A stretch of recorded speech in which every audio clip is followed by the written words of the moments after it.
True Sessions, Session 11. Forget Area 51, forget the Annunaki, forget the Stonehenge megaliths. West Africans already made contact with extraterrestrials. Yeah, I understand. For those of you that don't know, the Annunaki is a race, according to Zecharia Sitchins. He wrote a book in 1976 called The 12th Planet. And according to Sitchins' work, the 12th planet was this planet called Nibiru, meaning the planet of the crossing. And he stated that in Sumerian texts, he talked about this rogue planet, and not just this rogue planet, but beings that inhabited this rogue planet that they referred to as the Annunaki, which means from heaven to earth came. And over 400,000 years ago, they came and they landed somewhere in the Persian Gulf. And they had different classes of Annunaki, the workers and then the elite.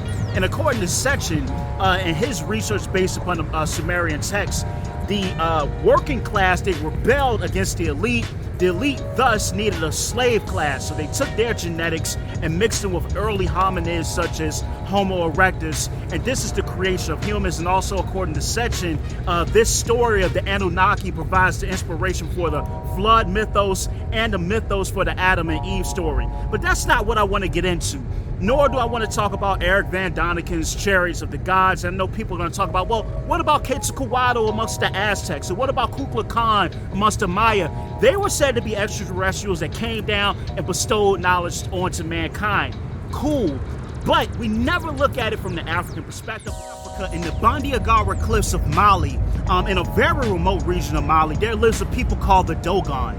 There have been books written on them such as The Pale Fox, The Star Deep Beginnings, and they have a very keen, original, and astute take on the cosmos and the origin of the cosmos. So some theories that we know of now, such as the Big Bang, the atom, you can see amongst the Dogon. So the Dogon called the atom the pole. It's the most uncuttable, indivisible point of all origin of time and space. And they talk about a concept that's the whirling of the pole. They also have a very advanced knowledge of the Sirius system. So as you know, the Sirius system is about 8.6 light years away from Earth. Now, Sirius A is a star that's been noted in various other cosmologies and various other religions, especially when you look at Kemetic teachings as well. You see an emphasis on Sirius A. But Sirius B is of notice here because Sirius B is a white dwarf, which means it cannot be seen by the naked eye. And Sirius B was discovered in 1862. In the Dogon cosmology, they call Sirius A Sigidolo, which is Sigitolo, They call Sirius B Potolo. And they talk about Potolo being the heaviest of all things, which we know that white dwarfs are extremely dense. The white dwarf cannot be seen by the naked eye.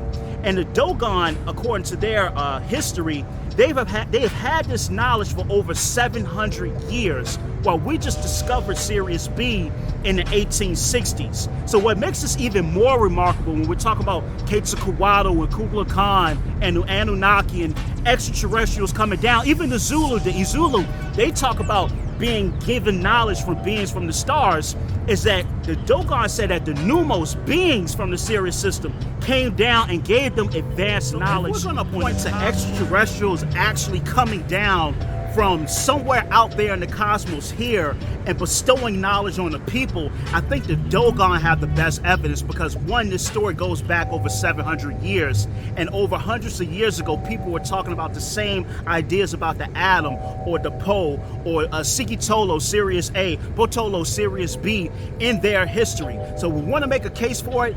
West Africa made potentially actual contact with extraterrestrials. Let me know what you think in the comments. Peace.